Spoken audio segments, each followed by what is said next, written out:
Alright, so a quick video about just some creative uses of Ableton's vocoder. So basically with a vocoder, things work in a carrier and modulator sort of scenario. And we would have explained this in class, or you can look it up. So let's just go straight into it.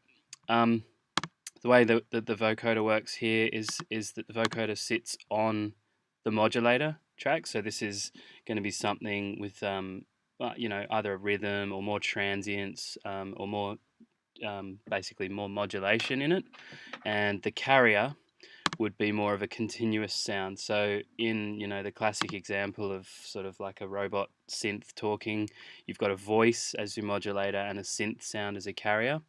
But I wanted to show you some other possibilities for that. So to set it up is pretty easy. You put the vocoder, which you'll obviously find down the bottom of your your audio effects list, and that goes on the modulator. So I've got a like a drum loop here as my modulator, and in the vocoder you can see that I've set the carrier.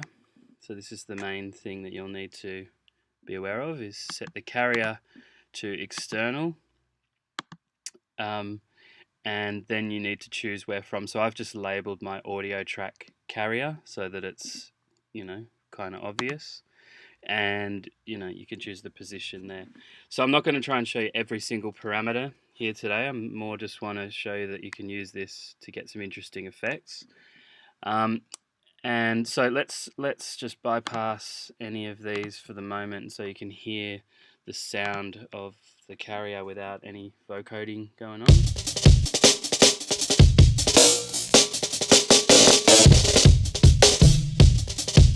Okay, so it's a pretty rowdy drum and bass kind of loop. And in my carrier track, I've got a bunch of different clips. So we've got, let's just get some water. So it's a recording of a tram in Amsterdam called Tramsterdam. Got some talking in the cafe. And we've got an outdoor recording of the beginnings of a marathon under the Eiffel Tower. So they're just a bunch of different audio recordings.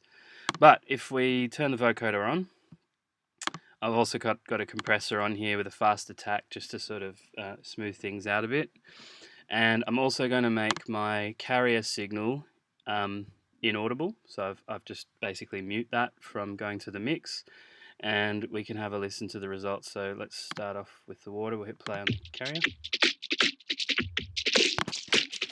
Okay, so if with the depth control, I can make it, it's sort of like moving the threshold up, essentially, so only the louder parts of the audio will trigger or sort of make it through the vocoder, so it's a bit more glitchy and sort of on and off sounding. And as I get further down to the center here, you'll sort of hear more of the in-between sounds, essentially. I've also set the bands to 40, which will give me a bit more of a, I suppose, a natural sound. If I only use 8 bands, for example,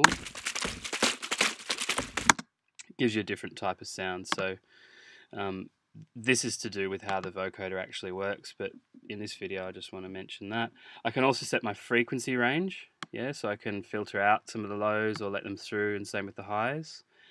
And so I'm really just playing with the depth and the release, and so I'll just give you a couple of examples of that. So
Alright, so that's what I wanted to show you in this video, using different carriers.